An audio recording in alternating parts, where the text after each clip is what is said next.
Yes, Floor Manager Edwards. Thank you, Chairman. I just have one really quick question, Representative. The big difference I see between your bill and Representative McEntee's bill is you delay the second payment for some 13 weeks. Why is that? That's to incentivize people to complete the 13-week program, okay, to make sure that they get through. It's not just like, oh, I'm going to start at a job here and go for 3 weeks or whatnot. We want you to choose a company that you're going to work with and follow through, and that's what we hope to make you as a full long-term employee as well. So it's an incentive on the back end to complete the 13 weeks. But doesn't it kind of inhibit their ability to have cash during that 13-week period, whereas the other bill gives them the money that they're going to spend a little more readily? You could make that argument. You could also make the argument that they're making more money because they're back full-time. Okay. Thank you, Chairman. Thank you. You are very welcome. Any other questions? Seeing none, you're all set. Thank you very much. You are very welcome. Thank you. Next up, we have the Treasurer, Treasurer Magaziner.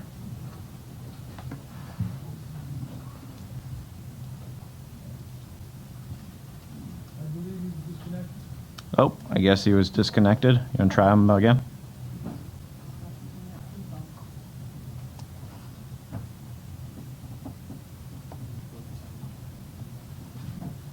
And once I hear the chime, the Treasurer will be live. Treasurer, welcome to House Finance. Go right ahead. Thank you very much. Thank you for having me, Mr. Chair, members of the committee. Can you all hear me okay? Perfect. All right. Well, I'm here primarily to testify in favor of H6250 by Representative Cortvriend, introduced at our request, and I'll also say a few words in support of H6249 by Representative Chairwoman McEntee. And I thank them both for their leadership on behalf of small business in Rhode Island. You know, it's no secret to all of us that small businesses are what keeps Rhode Island's economy running, and small businesses took a very tough hit during the COVID-19 pandemic. Prior to COVID, small businesses made up more than 98% of businesses in Rhode Island, employing a majority of the private sector workforce.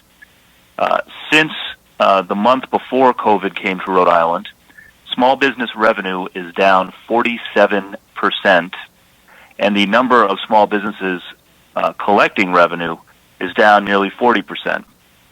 Even still, as the economy reopens, small business revenue is down 47% compared to prior to COVID, according to Opportunity Insights. But over the same period, in 2020, Amazon's revenue was up 38%, and Walmart's revenue was up 7%. So when people ask me, you know, am I concerned? Do I think there's going to be an economic recovery in Rhode Island? I am concerned because there will be a recovery, but the question is, who will stand to benefit from that recovery? And what keeps me up, and I think a lot of Rhode Islanders who care about small business, is that as the economy reopens and as people start spending more money, the big out-of-state chains and the online retailers who have been able to stay open because they had the deep pockets and the access to capital to stay open through COVID, they will be poised to benefit. And we will, unless we act, not have as strong and robust a small business economy in Rhode Island as we did before COVID. So that's why we must act, not only to support those small businesses in Rhode Island that are still operating, but also to make it easier for Rhode Islanders to start new businesses, to restart businesses that maybe had to close down over the past year, or to start new businesses from scratch. There's a lot of Rhode Islanders that have the desire and the talent and the work ethic to start a new small business, and so we should be encouraging that. And that's what this bill is all about. What this bill does is allow Rhode Islanders who are on unemployment, who are earning unemployment benefits, to keep their benefits temporarily for a couple months while they restart a business that had to shut down or open a new small business. This is something that several other states around the country allow, and it reduces a barrier to entrepreneurship. If you put yourself in the position of a Rhode Islander who maybe lost their job but has a great idea, wants to start a business, wants to start a business here in Rhode Island, and is on unemployment. Currently, the way the system works is the very first day that you open your business, those unemployment benefits end. And that's a barrier for a lot of people, because those first few months when you're starting up a new business is when things are, just getting going. You're just starting to earn revenue.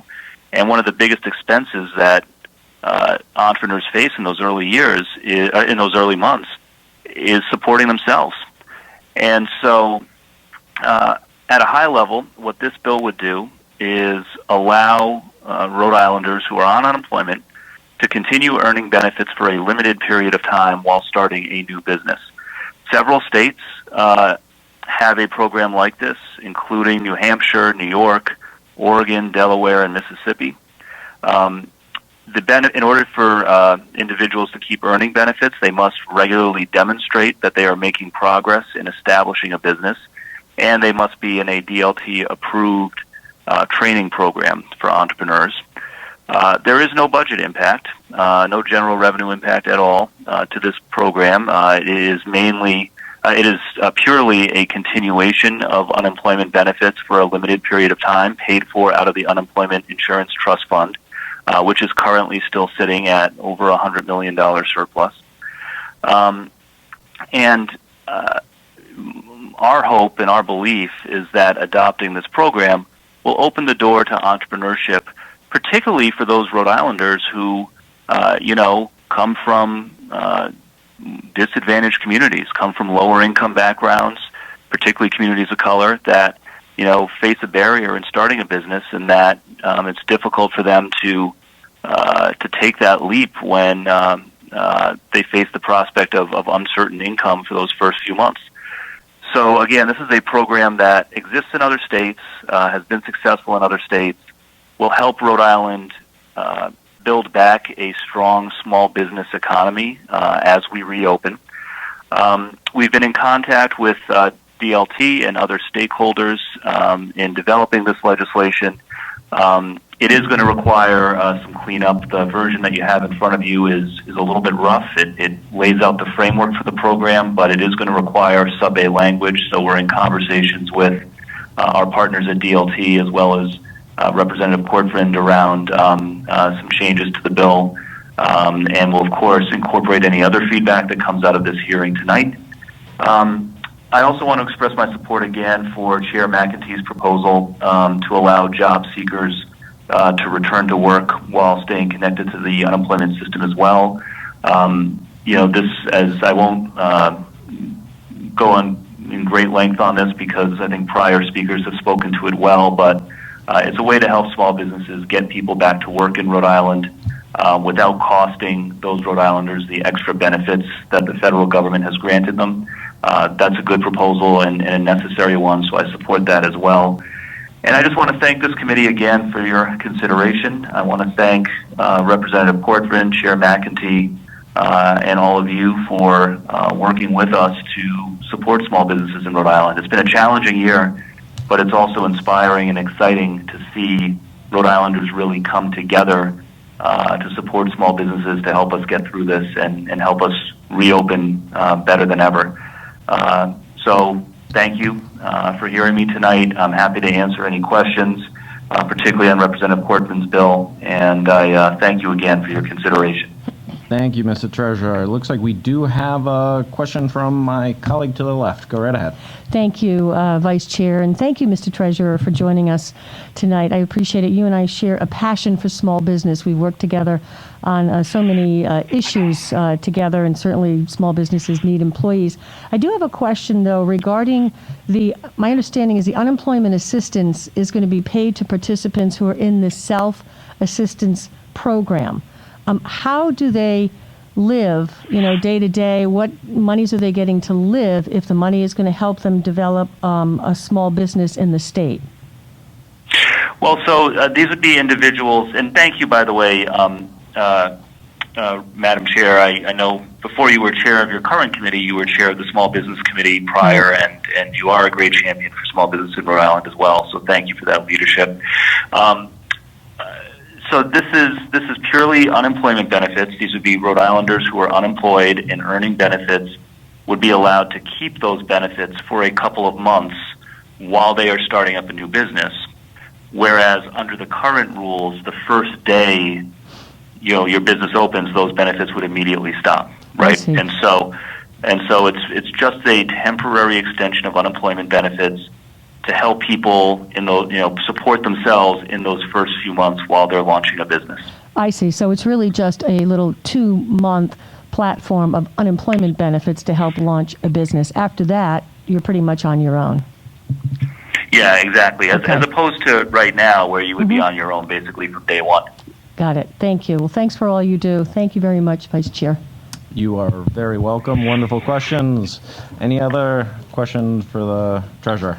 Seeing none? Sir, you are good to go for the rest of the night. Thank you for hanging out and testifying before House Finance.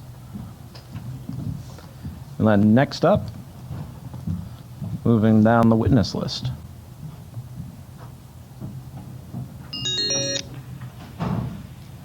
All right. Hello. Welcome to House Finance. Hello. Welcome to House Finance. If you could just turn down the background noise and everything like that on your end and introduce yourself and speak about this particular bill for a couple of minutes. It looks like we have a good selection of witnesses here to testify, so just making sure everything is fair and everybody has an opportunity to testify. If you can just keep it to a couple of minutes, we would surely appreciate it. With that being said, go right ahead. Sure. Thank you, Chair. This is Leanne Barrett from Rhode Island Kids Count, and I am here to testify in support of 5789, Rep. Kassar's bill to improve our paid family leave program known as the Temporary Caregivers Insurance Program. As a leader of the Right from the Start campaign, Rhode Island Kids Count strongly supports this bill. Rep. Kassar went over. It's got a lot of components in it, but I'm here to talk about 2 important ones. And I do have written testimony, and I'm not going to read it all, but there's a good chart in that written testimony if you want to look at it, and a national report that compares our program to the 8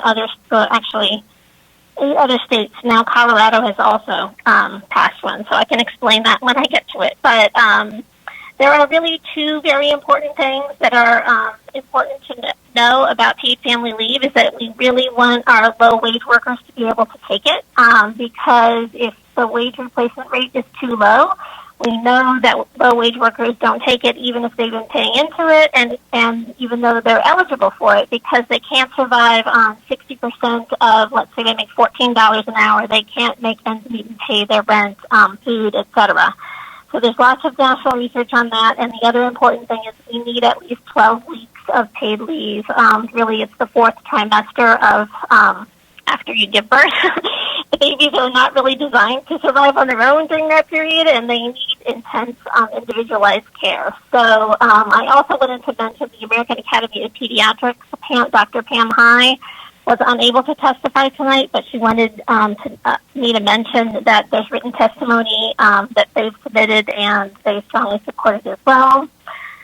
Paid family leave reduces infant mortality and improves breastfeeding rates and duration, which are important for the health of both the mom and the baby. It increases the likelihood that infants receive preventive medical care and immunizations during that first year of life. And it also reduces maternal depression and reduces child maltreatment.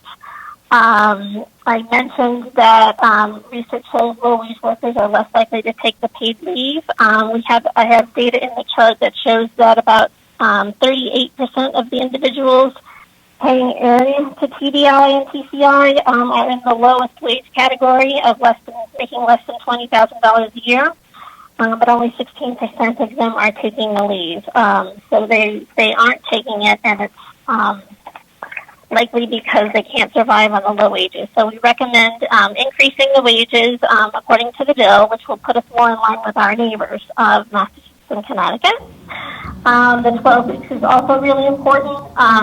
The American Academy of Pediatrics actually recommends that all babies stay home for the first 12 weeks of life and not enter child care, even very healthy babies. And if you have a baby with health conditions, even before the pandemic, it's not necessarily recommended to enter child care until you're a little older because they're developing their immune system.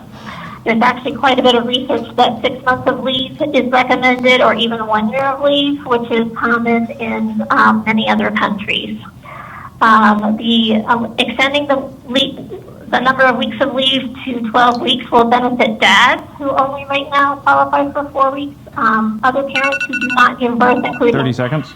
Families with 2 moms, parents of foster children, parents of adopted children. So with that, I will conclude and say thank you so much to the General Assembly for your leadership in establishing this program, making us the 3rd state in the country. And we really want to keep up with our neighboring peers and with the federal government with these important standards. So thank you very much. And thank you very much for your testimony and your written testimony. All right, next up we have Sarah Branco. Okay.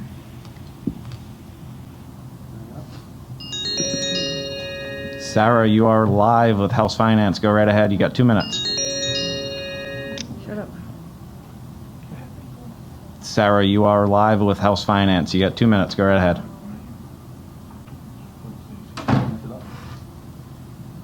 Anybody there?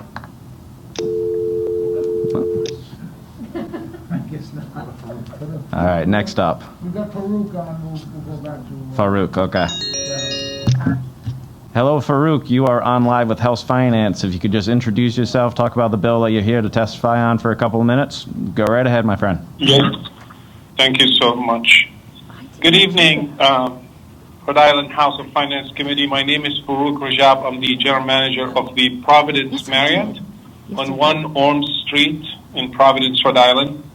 And I'm here to ask you to support House Bill 6249. You know, I just wanted to share with you quickly my story. Pre-COVID, pre the pandemic, we employed 260 associates at our hotel. And when the pandemic hit back in March 2020, we were forced to lay off 90% of our workforce. You know, throughout the last 14 months, we were lucky enough to get many of our associates back. And we are on a trajectory to hire more this month. But as you might have heard, throughout the country, and Rhode Island is part of this bigger new pandemic, which is a shortage of associates. And we are finding it very hard because, you know, aside from the financials, aside from $300 that the people are getting who are, sometimes they are faced with other concerns like, you know, emotional, sociological concerns. Sometimes it's daycare that they can't afford to come back to work. So what we need your help here is to allow these people to be able to still collect the $300 while working, because it'll allow them to go back and, you know, help them throughout this journey on getting back to the workforce. So thank you for your time tonight, and I want to thank Chairwoman McEntee for introducing this bill. And this is all I had for you, and I'm happy to answer any questions if you have any for me. I appreciate your testimony, Farouk. Any questions? Nope. So you're all set, my friend. Have a good night. Thank you for testifying. Thank you. And we can try Sarah Branco again. Sarah, are you here now? I am. Thank you very much. Awesome. Go right ahead. You got 2 minutes.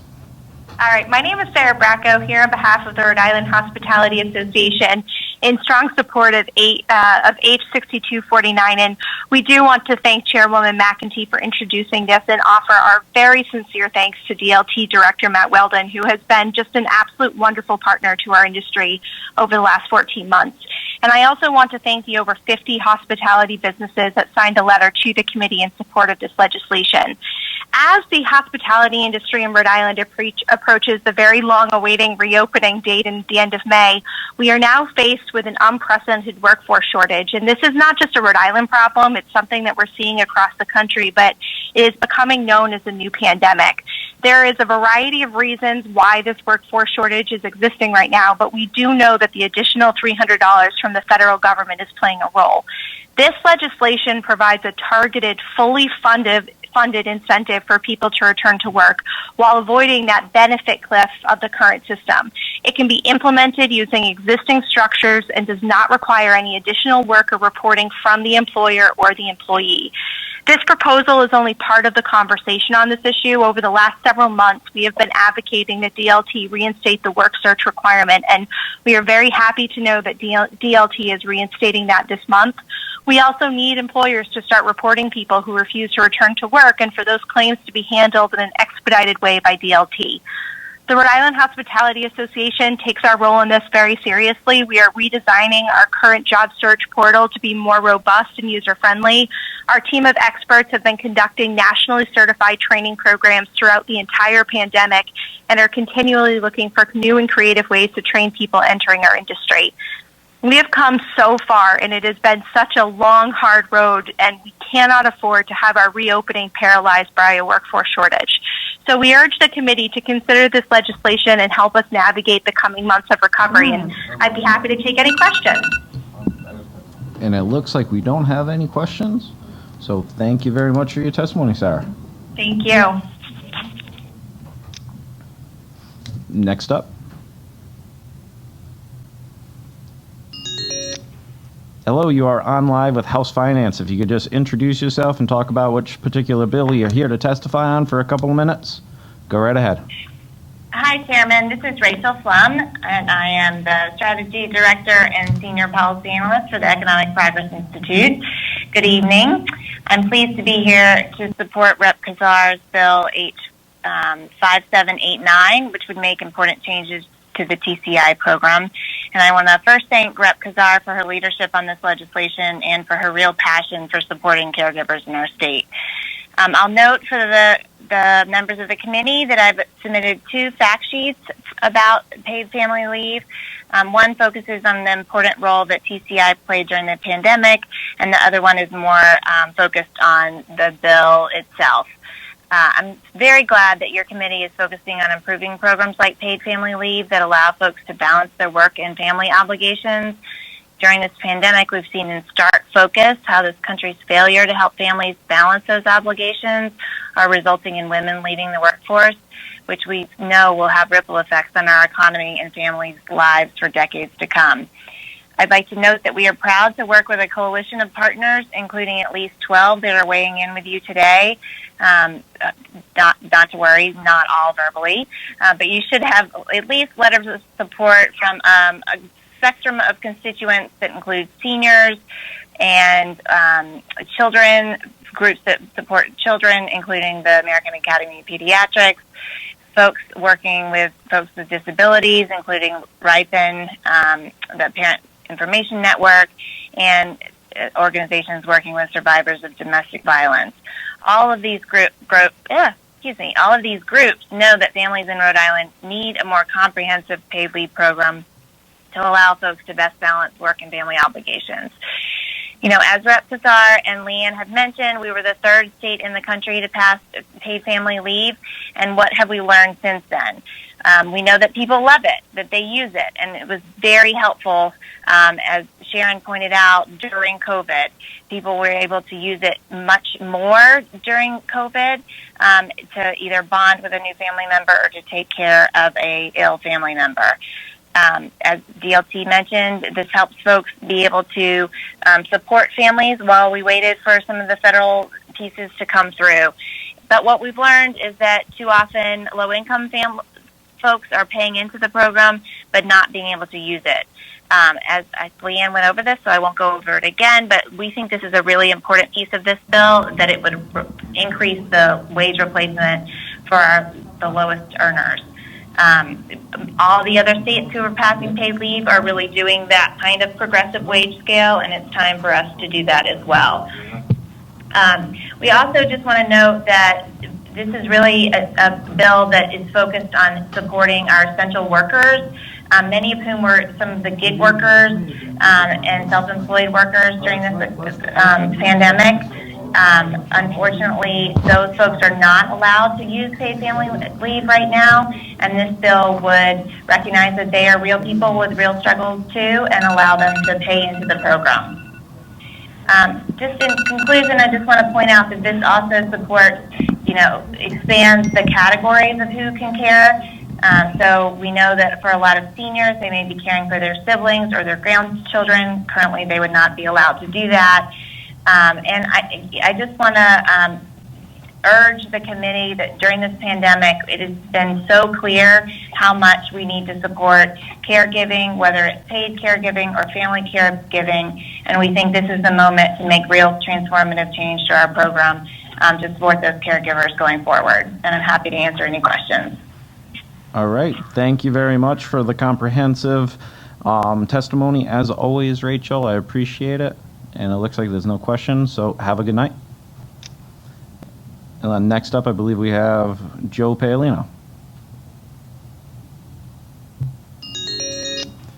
Mr. Paolino, you are on live with House Finance. If you could just introduce yourself, talk about the bill for a couple of minutes, and then turn down the background noise a little bit, please.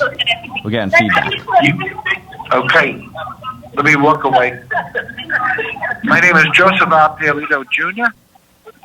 I'm here tonight to testify on the challenges that we have in Rhode Island in regards to trying to get help into our hotel and restaurant industry. What I've seen in my experience right now is that Rhode Island is probably the #1 state for tourism. And we have a great opportunity in front of us this year. Everybody wants to get out. Everybody wants to go to restaurants. Everybody wants to go to hotels and to be able to travel. The problem is, in order to do that, we're not going to see the same kind of service that we're used to. If somebody goes and tries to get a hamburger in a restaurant in Newport this year, instead of taking them maybe 20 minutes, it's probably going to take them about an hour and 10 minutes. Why? Because they don't have the help that you need. We are in a crisis moment. It's just not Rhode Island. It's the entire country that's in a crisis right now. People are making more money staying home than they do if they went to work. So I don't have all the answers. I really don't know the answers, but I do know the problems that we have in front of us. The problems that we have in front of us is that we need to get people to work in restaurants, in the tourism industry, in hotels. My suggestions are a few things. Number one, the Department of Labor and Training, Department of Commerce, should be working and put a coordinated plan right now, to work with Johnson & Wales and some of the other universities and colleges that deal with culinary, and to try to put together a program where we can reach out to high school graduates, go visit every single high school right now of anybody 18 and older, and try to get them involved so they can have a summer job. Reach out to every single university, URI, Rhode Island College, Rhode Island Community College. Those are mostly Rhode Islanders that go there, and also the other universities too, and see who can stay with us for the summer. But this is a problem that we have. Normally in Newport, through our visa system, we've had a lot of people come in for the summer from Ireland. That's not going to happen this year, not with COVID going on. So we have to do everything we can. And I think the only avenue we have right now is with our high school graduates and our college students, and to train them properly. And you need Johnson & Wales, South Bay, Regina, and the other universities that have been involved in culinary to train them properly. But we are at a crisis moment. If you want sales tax from hotels, you want sales tax from food, you want to be able to see our economy grow, fix this problem right now, right in front of us. Because if you try to wait until September, it's not going to happen. All right. Thank you very much, Joe. Any questions? There's okay. No questions. I hope the family's doing well, and have a good night. Thanks for testifying. Thank you so much. Thank you. Bye. All right, next up.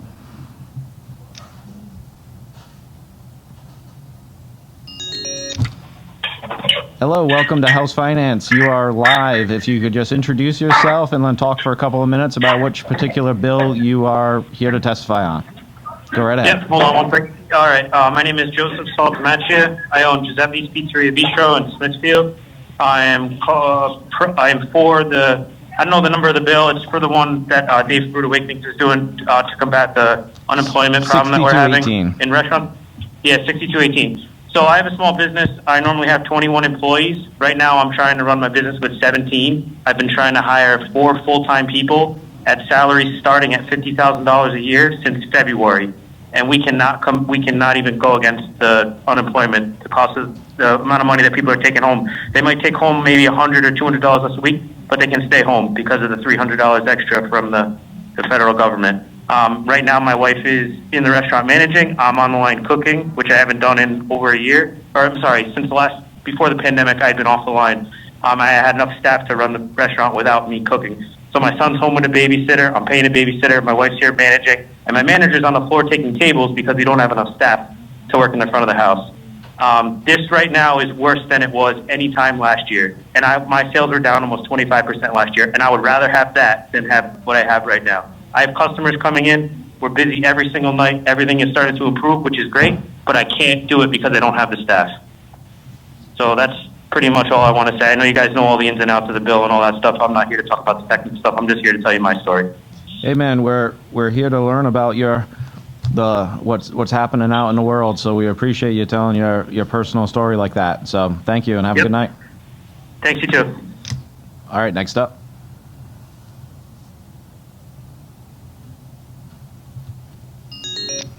Hello, you are live with House Finance. If you could just introduce yourself and talk for a couple of minutes about which particular bill you are here to testify on, and go right ahead. How you doing? My name is David Levesque. I'm with Brewed Awakenings Coffee House.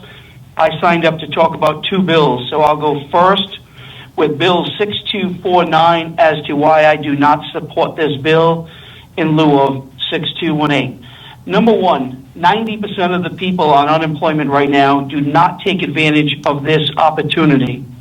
The change that they want to make, it's probably going to help out a little, but there are many other issues with this bill, and that's why there's such low participation in it. Number two, this bill encourages employees where they can only work minimal hours under this program, or they start to lose their unemployment benefits. 3, this keeps people on unemployment. That's not what we want to do. We want to get people off unemployment. 4, restaurants need flexibility with employees to stay late, extra hours, pick up shifts. We all know how the restaurant industry works. Once somebody meets their minimal hours they can work, they're walking out the door. They're not staying. They can't help us.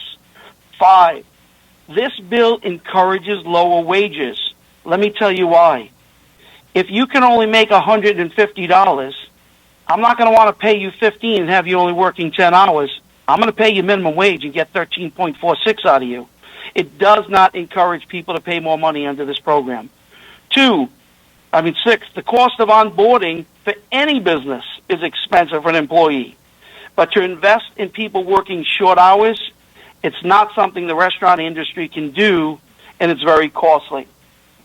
The last and final piece on this particular piece, the amount of money that people are going to make under this program is hard to swallow. For example, using Carol McEntee's number of 300, and you increase it to 50%, somebody can go earn $150, still keep their 300. That brings them to $750. You pay that employee $15 an hour, you only have that guy working for 10 hours. His net hourly pay for the hours he worked with the money he takes home is $750. To answer the other question on how this differs and people don't get the money up front from Bill 6218, well, let me tell you this. Under our bill, you would end up having somebody earn $450. Then they get the $350, the $300 from the state, plus the money. You'd end up with $1,950 at the end. So somebody making $750 under Carol's bill would make $900 under the new bill. So that's my issues for not supporting Bill 6249. Do I think it's good and it should be in addition to and maybe modified? Yes. But this is not going to be a bill that's going to drive workers into the workforce. Not going to be a bill that I'm going to be hiring somebody for 10 or 12 or 13 hours that I can't get to fill shifts. So that's it on that bill. I'm going to work toward my other bill right now, if that's okay with you guys. Yep, go right ahead. Okay, once again, my name's David Levesque. I own Brewed Awakenings Coffee House. We've been in business for 24 plus years. Before the pandemic, we employed about 120 people. Now we employ 68. We lost our South County location due to the pandemic, and then after that, the overreaching restrictions, that location is closed for good. Our Providence location, which we opened up at the beginning of the pandemic, is now currently closed. Our remaining stores open up later each day and close early every day, all due to staffing shortages. This means fewer sales, less jobs, lower money for the company to survive on. Currently, we could put 30 plus full-time people to work, 60 part-time. Our current employees are overworked. We have a hard time keeping up with business. We are forced to throttle back sales, which is a bad business practice, and it's a loss of tax revenue for the state of Rhode Island. We should not have to put a bill in to incentivize people to go back to work. In addition, the $300 benefit from the Fed, although it was a good intention, now has created a problem. So this bill, 6218, is a solution to encourage someone to take the opportunity to get off unemployment and enter the workforce. Rhode Island restaurants need about 10,000 employees now as we enter this busiest time of the year. We wouldn't have to put a bill in if DLT could enforce the rules and regulations, but unfortunately it's not going to happen. Bill 6218, yes, will cost $39 million if we put 10,000 workers back to work. But it will generate $13.8 million in revenue just in the first 13 weeks. By the end of the 9th month, this bill has not only paid for itself, but it's net positive $2.4 million at bare minimum. And that's calculated if every worker that we bring off at 10,000 workers is paid minimum wage, which is not going to be the case. 30 seconds. This can be an opportunity for job creation if passed and promoted, with 10,000 people off unemployment. If we do that, we save weekly $2,620,000 on unemployment, quarterly $34 million, annually $136 million, just by putting 10,000 people back to work permanently. That's why I support Bill 6218. It's a real job creator. It doesn't create part-time work. It creates the workers that we need right now to come off unemployment. Unemployment has spiked to almost 70,000 people from 35. We need those workers. Out of those extra 40,000 that are on unemployment, about 8,000+ of those are people in the hospitality field. We need to get them back to work. Thank you. All right. Thank you very much for your testimony. You're welcome. Bye-bye. Next up. Hello, you are on live with House Finance. If you could just introduce yourself and then talk about which particular bill you're here to testify on for a couple of minutes. You go right ahead. You are live. Thank you so much. My name is Stephen Philippi. I'm the owner of Ballard's Beach Resort on Block Island, Rhode Island. And I'm just here to testify quickly about the overall industry, and we need your help in terms of getting our employees back to work.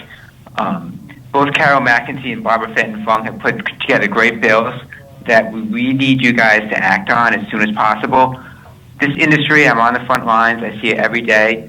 I've never seen anything like this that our entire industry is approaching. We are turning down parties from out-of-state guests. We're turning down major functions for people to come stay at our resorts and our hotels. Our industry is fundamental to Rhode Island's success. And over the next 3 or 4 months, the summer we all live for our summer in Rhode Island, and we need your help to make the summer become a reality, because so many are depending on what is actually going to happen in the next 4 months in our industry. But we can't get anyone back to work, and we're starving, and we need your help. And we just want you guys to understand the sense of urgency that everyone has, and we wish that you could do something and act as soon as possible. Thank you so much, and we appreciate any help that you can give us. Thank you, Stephen. Thank you. Have a good night. You too. Next up.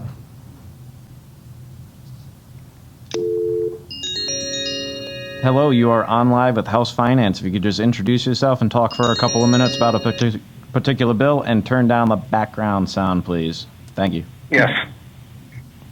Go right ahead. All right. Thank you for listen to me tonight. My name is Joe Paglia. I'm calling for in support of House Bill 6218. I can basically touch on what every business just touched on, is staff shortages. I own Arturo Joe's restaurant and Liberty Wine and Spirits in Wakefield. Arturo Joe's is in Narragansett. We've been open for 25 years. We've been through a lot of good times and some bad. In 2006, Arturo Joe's burned to the ground. It was easier building the restaurant back up, from the ashes than what's going on now. And it's something has to change. And I think this bill will help. We have to get people back to work. I don't have enough staff to operate my restaurant. We are coming into Mother's Day weekend, and I'm praying for rain because I don't want the people traveling. It's going to be a tough weekend. I just don't have the staff. I don't have the kitchen. I don't have the front of the house staff, which is unbelievable. Usually by this time I have a stack of applications. I have none, and that's not an exaggeration. And the first time in 25 years, after serving lunch, dinner, and a late night menu till 1 a.m., we are possibly closing definitely Monday and possibly Tuesday, just to give my team a break, because I don't want to burn them out to try to get through the summer, because I don't know if this is going to get done fast enough to make a difference. I never thought in America that we would be paying people to go back to work. That's not what it was built on. So my liquor store has been doing very well in this pandemic. Again, staff shortages. And I want to touch on a different side. And the different side is the sign on the door when people walk in and leave. Arturo Joe's now hiring all positions. Day, night, late night. 30 seconds. Whatever you may want. And that's the big joke of the liquor store. And they say, why do I have to go to work, Joe? The government's paying me to stay home, and I'm making a lot of money. And I see what they're spending in the store. But it's not the way America should be, and it's not the way I was raised. I was raised to work, not get paid to stay home and sit on the sideline, to contribute. I hope you consider Bill 6218. Thank you. Thank you for your testimony. And hang in there, my friend. Next up. Hello, you are on live with House Finance. If you could just introduce yourself and talk to us about the bill you're here to testify on for a couple of minutes. Go right ahead. Okay, I'm here to testify on the bill from Dave Levake's putting in for unemployment. Right now, my name is Nick Mattiello. I own Pronzi Catering and also Pronzi Rentals, a pet rental company that does events and for weddings and stuff like that we also handle rentals for. And I just wanted to say how we're struggling right now in just getting help. We're even offering our employees, a $200 bonus if they could find someone else to come to work. And we just can't even get people to work. And also we have weddings booked, and we're having a struggling time getting people to work for these events. And I'm not the Starbucks coffee that can afford to shut down. It'd be pretty embarrassing to go to bride and I'm taking the money and booking the wedding and everything else from a year ago. Nick, you're coming in and out a little bit, so if you're moving around, if you can just stick in one place. I want to make sure everybody can hear you. Yeah, I'm pretty much in one spot, but I just wanted to say how we're having a hard time with weddings and how we can't get people to work these weddings and stuff like that. And it's going to be a hard thing to say to somebody that we may not be able to do your wedding this weekend. That's what I'm afraid of, that we just don't have the help to take it on. And this is going to be a problem for the whole summer. And that's why I'm supporting this bill, is to try to help us get some people. And I think that's all I have to say. Awesome. I appreciate the testimony, Nick. Have a good night. Thank you. Next up. Hello, you're on live with House Finance. If you could just introduce yourself and talk for a couple of minutes about a particular bill you're here to testify on. Go right ahead. You Thank are you. live. Thank you. My name is Brian Casey, and I'm the owner and operator of the Oak Hill Tavern in North Kingstown, Rhode Island. I also have the honor of being the 2021 Chairman of the Board of the National Restaurant Association. I'm asking the committee to support House Bill 6249. Pre-COVID, my business employed 40 people. Due to the pandemic, I was forced to lay off approximately half of the people. Now I'm struggling to find employees to reopen. Prior to the pandemic, we ran 13 shifts a week. Now we're only running 8 shifts. This is because we can't find help to make the shifts come together.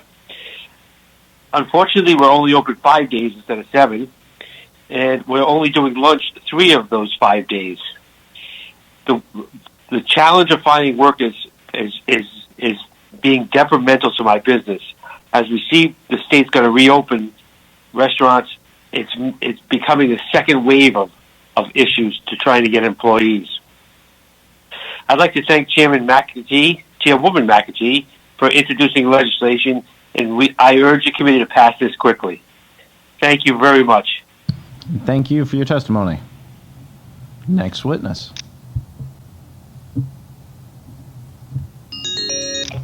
Hello, you're on live with House Finance. If you could just introduce yourself and talk for a couple of minutes about the particular bill you are here to testify on. Go right ahead. Good evening, Vice Chairman Maslowski. It's Bill Katsilas from Angel's Palace Pizza in Cumberland, Rhode Island. Hey, Bill. How are you? Late night over there for you guys, I see. So we're here for you. I'm here asking the committee to support House Bill 6249. As you guys know, as you know, Alex, Rep. My family's owned Angel's Palace Pizza in Cumberland, Rhode Island since 1978. Pre-COVID, we were employing about 90 to 95 people with full service restaurant, takeout and delivery, which luckily we had when the pandemic hit. We had a full function room that fit about 125 people. Actually, we lost all those bookings last year, and when we saw kind of how things were going with the pandemic this year, we've cut that room in half and expanded our dining room. We're currently renovating with plans to open at the end of May. Unfortunately, we've had 2 job fairs. We got to hire about 35 people. At all our job fairs, the good news, I got about 8 or 9 bussers from the local Cumberland and Lincoln High School come in, and I got 1 server to show up for the job fair. We need about 20 between that and bartenders. We're offering referral fees of anywhere from $200 to $300 if people refer their friends to come work for us. We've increased just the rates that we pay people and offered to guarantee a minimum amount, even with tips, over $20 an hour if they don't make that on a shift, which we don't see that happening. As I talk to my fellow restaurateurs up and down Mendon Road, and Greg at Davenport's restaurant can't get help. Charlie at Cumberland House of Pizza's having trouble getting help. I stopped by and saw the owners of Eggs Up the other day, and they have the same issue. Rhode Island is ready to explode with business. And we just need to figure out a creative way, and I think House Bill 6249 does that, to try to incentivize people to get back to work and have this funded through the federal government as opposed to Rhode Island state tax dollars. But we're just looking for help. I hope that you guys are able to help us out with this, and I just want to thank Chairwoman McEntee for introducing this legislation, and we urge the committee to try to pass this as quickly as possible so we can hit the summer running. All right, Thank Bill. Thank you for your testimony, my friend. Talk to you soon. Thanks. Bye-bye. Take it easy. Next up.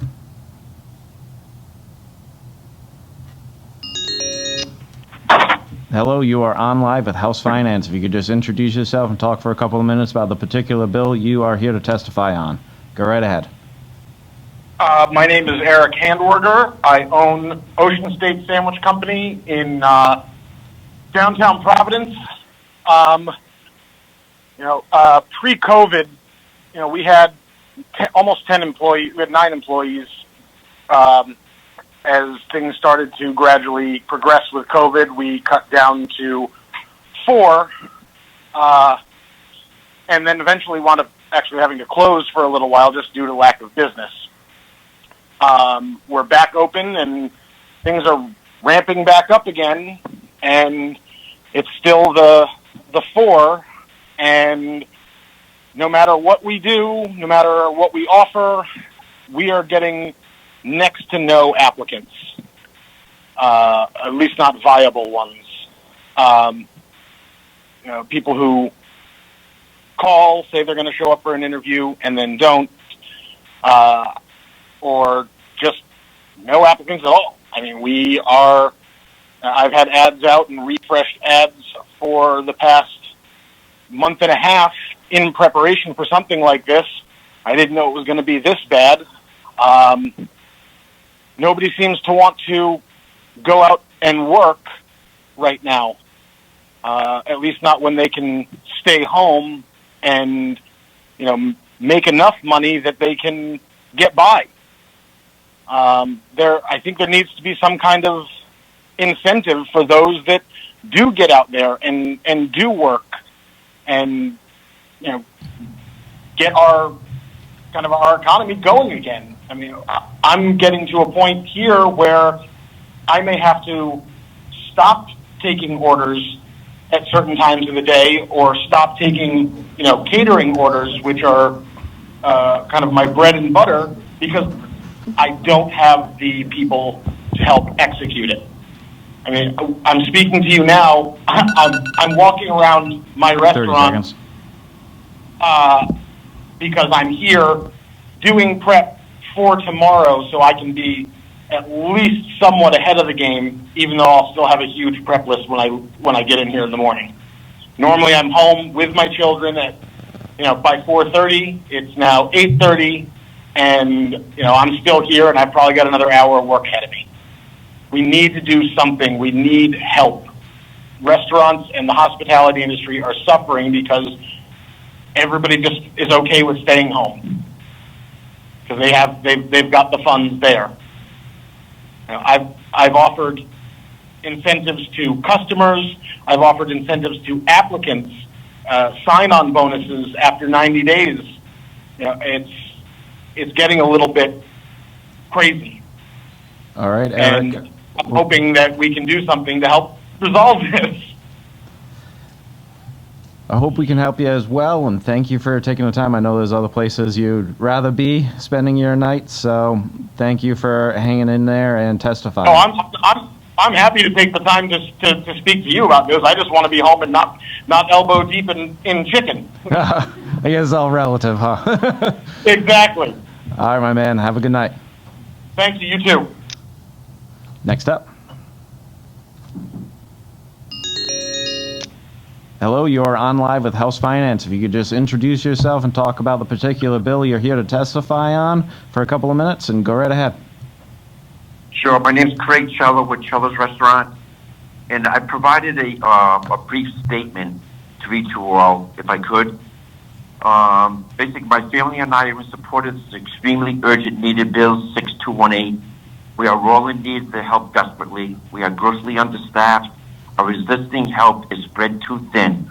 Overtime is taking its toll financially, and we cannot consistently give our guests the service they deserve. If this bill does not pass soon, I truly believe this could be possibly worse than the pandemic. Businesses have already closed and will continue to shorten their hours in hopes of surviving and being able to pay their bills. We also operate 2 seasonal businesses like many others in this state that are hoping to staff and make enough revenue to carry us through the season in the winter when we are closed. I ask that you please pass this bill 6218 to get Rhode back to work. It is a win-win for all. Thank you very much for that succinct conversation. You're welcome. Have a good night. Next up. Hello, you're on live with House Finance. If you could just introduce yourself and talk about the bill that you're here to testify on for a couple minutes, go right ahead. Thank you. My name is Evan Gorodetsky, and I've been the Career and Employment Counseling Chief at the Network Rhode Island in Providence for the last 15 years, and have worked with folks who are transitioning back to employment. I wanted to speak on this bill tonight very quickly and let you know that I am totally in support of this bill. It encourages full-time employment. It's going to help people transition off of unemployment. And most importantly, it's going to give the participants an extra $300 that they would be getting if they didn't go to work. That's got to be one of the most important features that this bill is going to provide, in addition to taking people off of the unemployment rolls and having them have that stigma when they are workers already, and need the support from the Department of Labor and Training to ensure that they receive the same $300 that they'd be getting if they're staying home. To me, it's a no-brainer, and I humbly ask, I hope you feel the same way. Thank you. And thank you, Evan. I hope you have a good night. Thank you. Next up.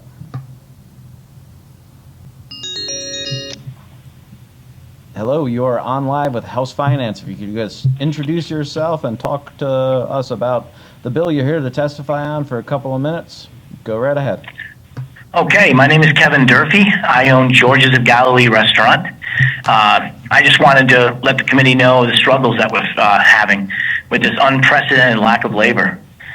We've been in business for over 75 years. I've been running George's since 1995, a quarter century. I have never seen a labor market so bad than I do right now. We absolutely cannot find labor to fill the positions that we desperately need to make the money that we're going to need to get through the winter. We've got 2 kitchens in our restaurant, one on each floor. Right now, we only have our first kitchen open. That's 50% capacity. We usually have our second floor kitchen open by the end of March. We're approaching some of the busiest weekends of the year. This weekend, Mother's Day, following weekend, URI graduation, then Memorial Day. My executive chef and my general manager are both cooking on the line. I don't have a bookkeeper or an office manager, so I'm in the office every single day. We cannot even get bartenders. That's the most coveted position in the building. I mean, they make $500 to $900 on a Saturday. We're doing everything that we possibly can to find labor. We're trying to get J1 visa students from overseas. We've got ads on multiple platforms like Indeed and Craigslist. We even have ads on the DLT website. We actually had a virtual job fair with DLT. We had 2 of them. We were actually the first business in the state to participate. We tried 2 separate times. Do you know how many people showed up? None, for both of them. I'm shocked that the people who claim they can't find work won't even use the DLT's website to look for a job. We're hiring developmentally challenged adults. We're trying to bring people in from the Galilee Mission and Welcome House. We're even reaching out to the community confinement program at the Department of Corrections. The federal government's program is killing whole industries, not just hospitality. Sometimes our elected leaders don't have a pulse on what's happening on Main Street. I'm sure you've experienced long lead times for items you've purchased, all because of lack of labor.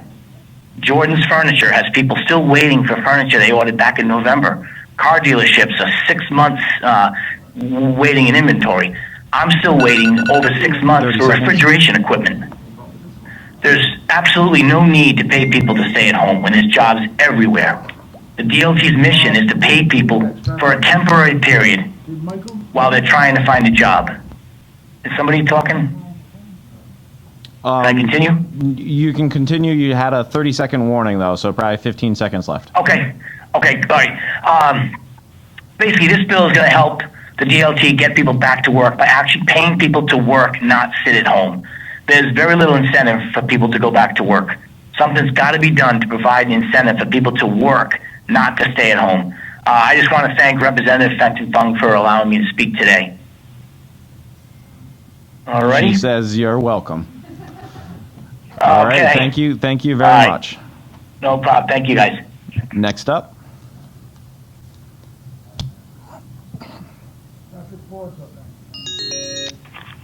Hello, you are on live with House Finance. If you could just introduce yourself and talk for a couple of minutes about the bill that you're here to testify on.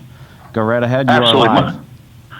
My name is Patrick Ford. I'm a resident of Cumberland, Rhode Island, and I'm in support of this legislation for a couple of very simple reasons.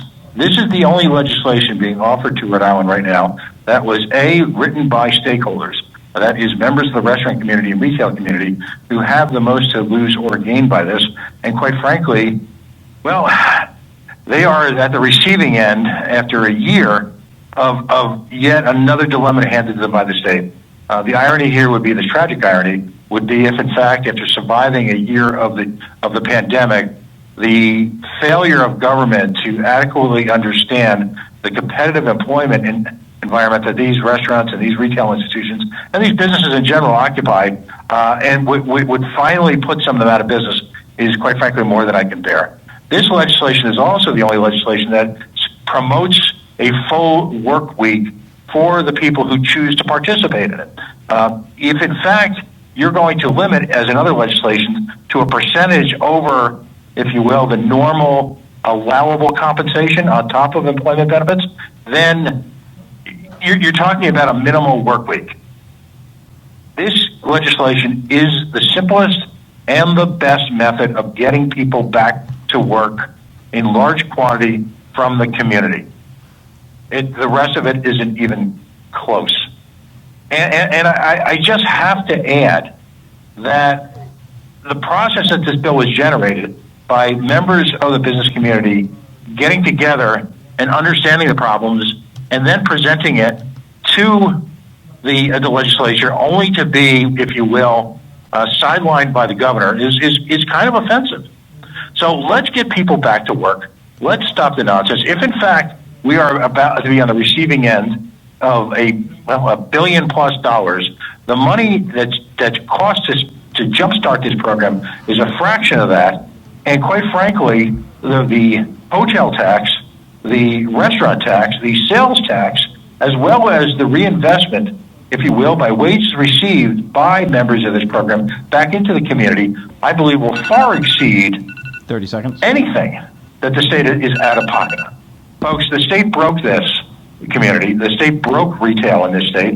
The state is the one that shut it down. The state needs to fix it, and they need to fix it quickly.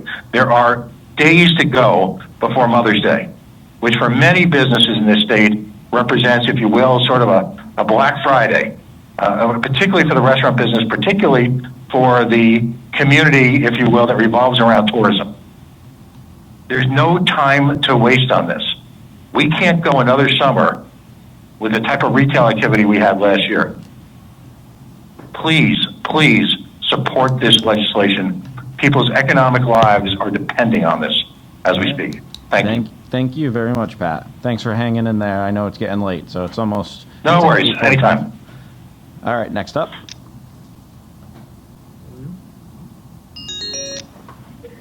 Hello, you're on live with House Finance. If you could just introduce yourself and talk for a couple of minutes about the bill that you're here to testify on.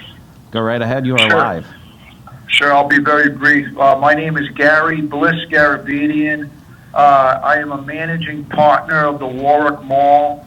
Our company is Bliss Properties. We are the developers of the Warwick Mall. We manage it. I just wanted to report to the committee that in the last 60 days, the Warwick Mall has seen a tremendous increase in foot traffic, and it's really matching the 2019 pre-pandemic sales figures.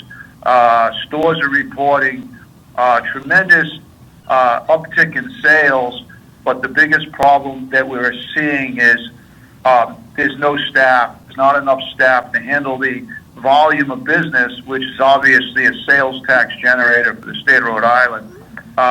In the Nordstrom Rack store, we witnessed about 40 people actually leaving the store, not wanting to wait in line one day. And additionally, the Golf Galaxy, which is owned by Dick's Sporting Goods, has seen tremendous sales because it's an outdoor activity, and they had a great year last year, but they can't handle the crowds. A new store opened today called Tilly's. They barely could get enough help to open. So the problem is very serious, and it's had an impact on the amount of volume that the stores can generate. So I support the bill. and I think it's a great idea. And in Newport, Rhode Island, we own another property, a shopping center across from the Tennis Hall of Fame, and the business is the same problem out there, where store owners have reported to us the same problem, trying to get help for the summer. And so that's it. I just wanted to give you that information. Thank you, Gary. Thank you for hanging out there. Okay. And then just a status update. Looks like we have about 22 other folks online to testify. All right. Hello. You are on live with House Finance. If you could just introduce yourself and talk about the bill for a couple of minutes that you're here to testify on. Go right ahead. Great. Thank you very much. My name is Matthew Netto. I'm the Associate State Director of Advocacy for AARP Rhode Island. And on behalf of our over 132,000 members in Rhode Island, we are in strong support of Representative Cassar's H5789 that would improve the TCI program by better meeting all caregiving demands and the needs of all workers, especially those at lower incomes. There are three components of this bill that this bill proposes that are especially important to us, that being the increase in the number of weeks from 4 to 12, the expansion of the category of whom workers can take time to care for, as well as the increase in the benefit rate. In 2020 in Rhode Island, over 8,800 workers utilized TCI. That's an 18% increase from 2019. Most of this was due to the pandemic. And as mentioned in earlier testimony, it has been, American women have been disproportionately affected by this. The National Women's Law Center analysis of the Labor Department data showed that in September alone, 865,000 American women aged 20 and older left the workforce, compared with 216,000 men. That is for sure to affect our economy for years to come. H5789 not only accomplishes getting us in line with our neighboring states and expanding our weeks to 12, what it also does is, in expanding the category of who workers can take time to care for, it includes grandchildren and siblings and care recipients. Not all caregiving is done parent to child or child to parent. Grandparents, aunts, uncles, and other family members play important roles in families and family care. This is an important extension of family care that has been highlighted tremendously through the pandemic. It is a great, great addition and would be very beneficial to many, many Rhode Islanders. Lastly, the increase in the benefit rate from the current rate of 60% of wages to 90% in 2022 for people earning minimum wage, and then 75% in 2022 for those earning twice the minimum wage, is vital for this program's continued success. With the minimum wage being $11.50 an hour, a Rhode Islander who earns minimum wage would only be making $6.90 an hour while on TCI. The data shows that the workers with the lowest incomes, less than $20,000 per year, are least likely to access and use paid leave in Rhode Island. These workers may be unable to afford paid leave, as 60% of their income is not nearly enough to cover even their household expenses. 30 seconds. Thank you. That's perfect timing, because that is just about all I had. I appreciate your time and consideration, and I hope that you all have a great evening and support this bill with urge for passage in the near future. I love it, and I wish you have a great evening as well. Thank you. Bye-bye. Next up.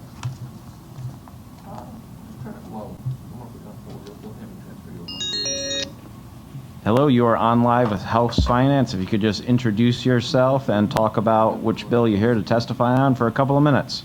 Go right ahead. Hi, this is Doug Caniglia calling. I'm actually talking on behalf of the bill that was written with David Levesque. Yep, go right ahead. I think that's 6218. 6218, yes, sir.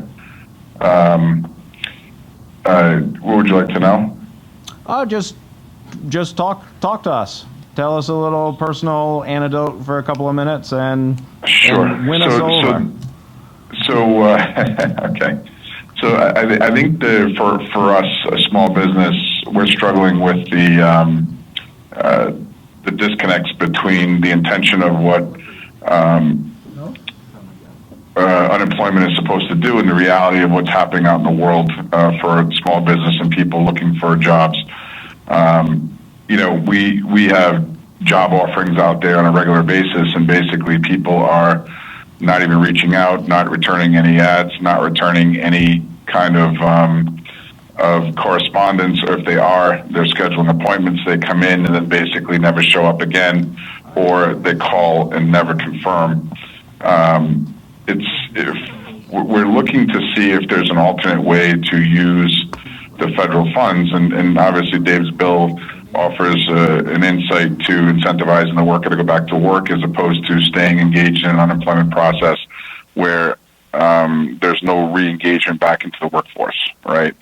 So for us, although it's not ideal that federal dollars are used to incentivize people going back to work, it is a better alternative because the disconnect in unemployment at the moment is they're supposed to check the box to say they're actively seeking, and they're supposed to check the box that they're, eligible to work in order for them to collect. They're doing that, but my folks that I'm involved with business-wise and also the several businesses that we're peers with are all getting the same responses. It's not practically working at all. And the labor force across all sectors is being affected considerably through as simple as transportation, general labor, warehouse workers, restaurant workers, and the above, where people are just not actively looking at all until the stimulus money is gone. Perfect, Doug. Yeah, so that's really what the testimony is all about. Just to get some of these stories who are the boots on the ground, so that we can know if this is going to be a good piece of legislation or not. So thank you for doing that. You did perfect. Yeah. The only thing that I would add to it is if there is any incentive for government to use the stimulus money to do like they did with COVID, if they could budget a committee or a workforce to basically police unemployment and see who's actively doing it. Because I do know systemically, we don't have any help with the employer side, right? So the employment side years ago used to be that they would have to actually put my business name down if they applied for a job. That doesn't exist today. Yep. So, that's a huge disconnect in the system because they're just checking the box and there's nobody following up with potential for them to say they are, they're not, Whereas before, at least the employer had a stance, which was like you guys could follow up, or the unemployment labor office could follow up and say, Mr. Caniglia, did so-and-so show up? And we could answer diligently to say yes or no. You know what I mean? And there was some kind of process that held unemployment accountable. And today that doesn't exist. So, if we can level the playing field and get people back to work, I think these businesses would thrive. I mean, I haven't walked down the street at all lately and not seen signs everywhere. So. All right. Thank you very much for your testimony, Doug. All right. Thank you very much. Have a good night. Bye-bye. Next up.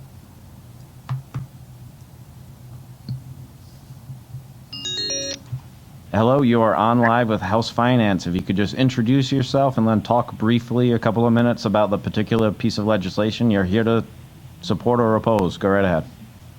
Yes, I'm here to support. My name is Alexander Tomaso. We have the George Restaurant on Washington Street, and like I said, I do support it. Recently, we lost about 5 of our wait staff bartenders in the last 2 weeks for various reasons, and it has been almost impossible to replace those staff members that we critically need to run the business. An example would be last night on a Monday, we could not find anyone that would come in to cover the shifts. We almost had to lock the doors. Thankfully, we had one bartender that canceled his plans. It wasn't his shift to work, and he came in. However, we're facing one of the biggest holidays, celebrations of the year, which we all know is Mother's Day. We are totally booked, something that we should be, of course, happy for business, but unfortunately, we are very concerned and anxious that we do not have the wait staff to serve this coming Mother's Day. So I ask that you consider this a short statement when you are making your decisions. We need help. We need some type of relief. We've posted on every possible help wanted board that we know of. I've outreached to other restaurant owners for help, and it's really, really bad. So I just want to thank you for giving me the opportunity to share my story at the George. And thank you very much, Alexander, for hanging in there and testifying. Thank you. Have a good night. Next up. Hello, you are on live with House Finance. If you could just introduce yourself and talk for a couple of minutes about the particular piece of legislation you are here to testify on. Go right ahead. Okay, thank you, Mr. Chairman. My name is George Nee. I'm president of the Rhode Island AFL-CIO, and I am here to testify tonight in opposition to H5789. We believe that the present TDI-TCI program is well run and balanced, providing much needed income when people are unable to work due to non-work related illness or injury. We have some real concerns about adding self-employed people into this program and how that would work, and also related to the significant increase in the taxable wage base. In terms of the changes that are intended in the benefit structure, we think that one way to address this as a better alternative would be to perhaps increase the dependency benefits when people are on this program, and that will deal with the replacement income without these substantial changes. So for those reasons, we are opposed to this bill. At the same time, on H6090, which was introduced by Whip Kazarian, we're very appreciative of her efforts to introduce this. We think the TCI benefit week should be increased. It's long overdue and very reasonable. This program has proven to be very beneficial to people, and an additional, some additional weeks would be very helpful to families when they're in this situation. So for those reasons, we oppose 6789 and support 6090. Thank you very much for your time. Thank you very much for hanging in there and testifying, George. Next up. Okay, thank you. Have a great night. You too.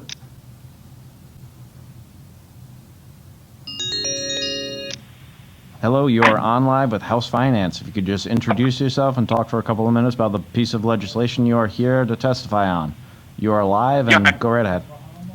Yeah, hi, my name is Steve Filippo. I represent Filippo's Pizzeria and Restaurant, Twisted Pizza Group. Good evening. Thank you for taking my call.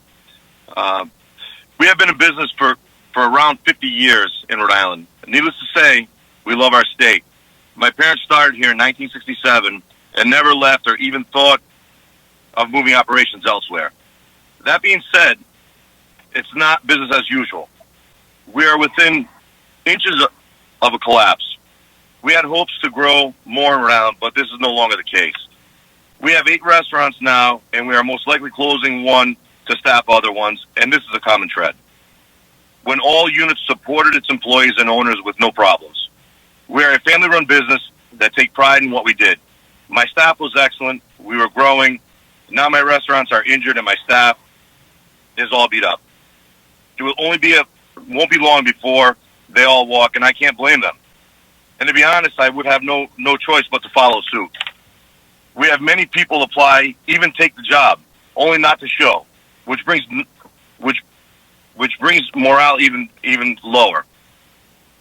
We could use 30 to 40 employees yesterday, and that is just my family restaurant. Imagine the whole state. We need people badly. Just last week, we lost 8 people. The word is it's easier to collect. We stopped delivery in one of our solid restaurants, and we will never get that back. Please understand, it's not the lack of work. We could be very, very busy, but we can't, and it's not by choice. We turn away 30 to 40% of our business that we work 50 years to establish every day because we have no staff. I can't even begin to think of the consequence this brings down the road to all of us, from lost wages to lost tax revenue, and all across the board. So please, at this point, I would like to close in saying that I'm not asking lost signal here. You there? We can still hear you. You can hear me right? We're not asking, we're begging for your help. And hopefully you guys can pass 6218 and maybe we can stay in business another 50 years. It's been quite the struggle. I mean, we can't get people in. At this point, we're finding more and more business owners that we are in this together, and we're competing against each other. And it's not the way I was raised. It's not the way a lot of these guys that have these restaurants and women that we run these places. We don't want to compete against each other, and we don't want to beat up each other. But that's what it's becoming now. It's almost like a battleground to try to find people. It's just we need to pass 6218. It has to be passed. We need to do something. It's just getting worse. I appreciate the testimony, Stephen. Have a good night. Thanks, sir. Bye-bye. Next up.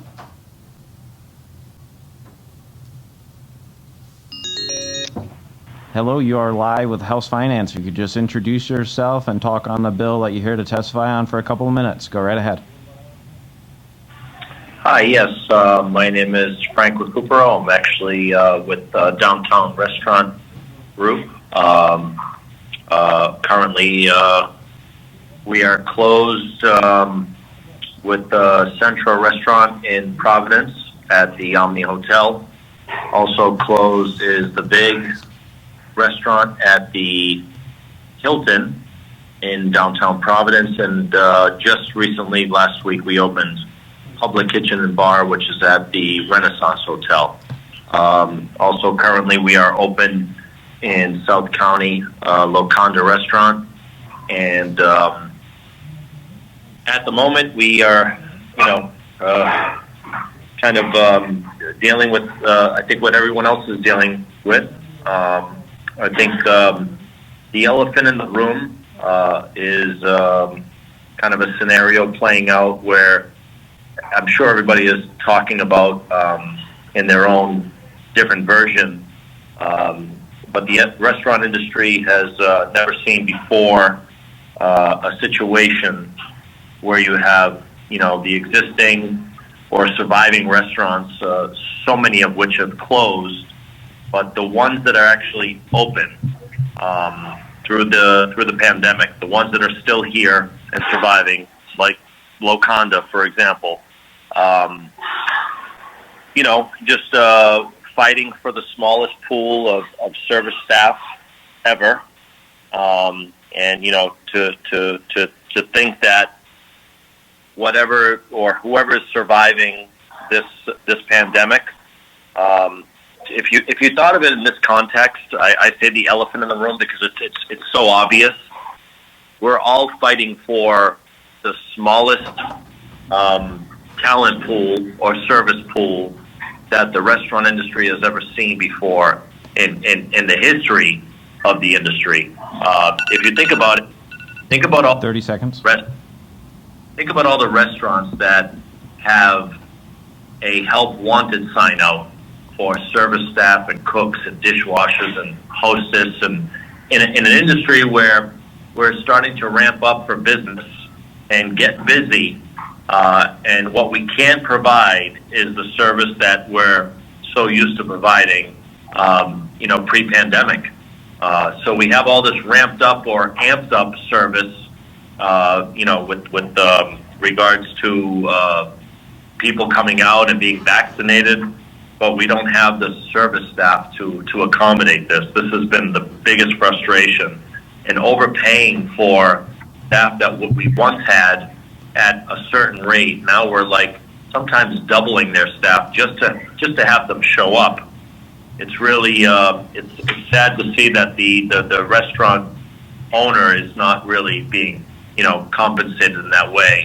PPP is great, but that doesn't serve the restaurant as much as it does the employee. All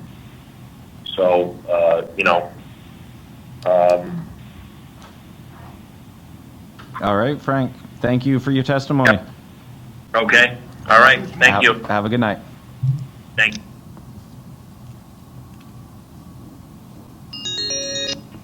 Hello, you're on live with House Finance. If you could just introduce yourself and talk about the bill that you're here for a couple of minutes. Go right ahead. Thank you. My name is Patricia Durrigan. I have owned the restaurant in Narragansett as of the 15th of this month for 37 years. I just want to express my concern for the problems that we are having of hiring help.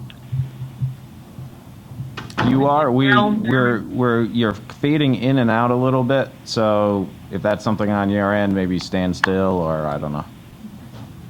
I am seated, so yes, I just wanted to express my concern of the problems we are having hiring help.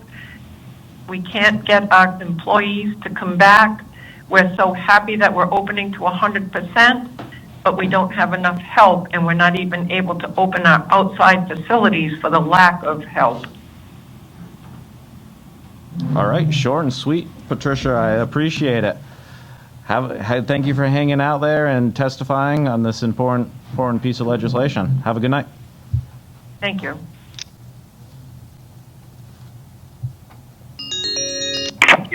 Hello, you're live with House Finance. You could just introduce yourself and turn down the background noise a little bit and talk about the piece of legislation that you're here to testify on for a couple of minutes. Go right ahead. Okay, my name is Joe Delacave. I'm talking about the bill that's being passed for the helping the restaurant business industry, small businesses, and it's affected us immensely. We went for a year without being able to work and do any business, and now that we're ready, up and running to go, we can't find employees. There's something that we need to do to get these employees back, and I think the bill that's being passed, that's out there, I support it greatly, and that's it. I just think that we need to do something to make us get back on our feet. All right, Joe, I appreciate the short and succinct testimony, and I wish you a good night. Okay, thank you. Have a good night. I'll just double check with the clerks. We do not have any other witnesses. It looks like a couple of people didn't pick up, but I do know that they submitted a bunch of written testimony as well, so that's on the record. And with that, that concludes the business of the Finance Committee today, and I wish everybody a wonderful night. Good night.